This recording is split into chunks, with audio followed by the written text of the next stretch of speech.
Well, we're now in the Upper George Yard, the site of the Plebeians Jazz Club. Behind me on the left here was a huge mill, and there were some steps down into a dingy little club called the Plebeians Jazz Club. It was heaving, and the jazz club was set up by some schoolboys from Clare Hall School. The leader was called Paul Mountain, and Paul had this great idea that there was loads of pop venues in Halifax but nothing for jazz fans. And as people sort of went to college and university, jazz became a big thing.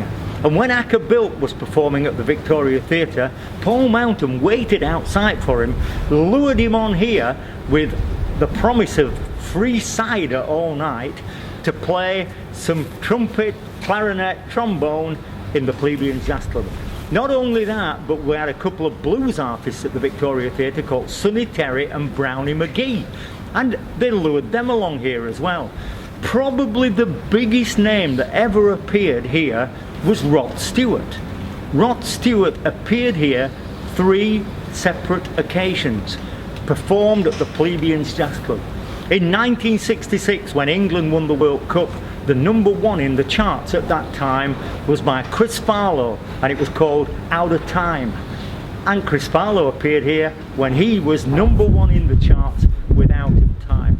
The Plebeians Jazz Club went from strength to strength until eventually the people at this side of the building decided that they didn't want kids in this yard anymore, and so he moved to another venue in Upper Crown Street, and we'll take a look at that in a few minutes.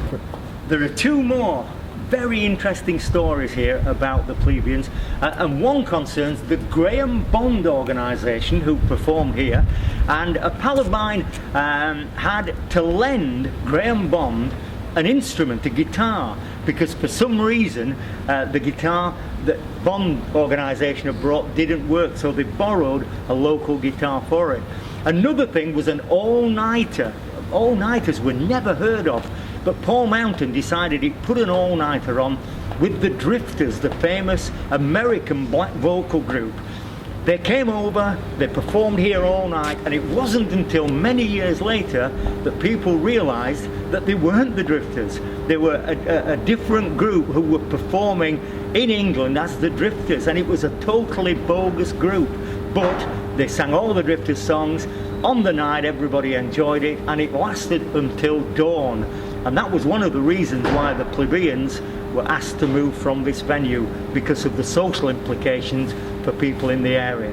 Well, that was the Plebeians Jazz Club. Shall we go to Palings now? Yeah, what a place that is in the musical history and heritage of Halifax. Fantastic. Let's go. Just thinking again about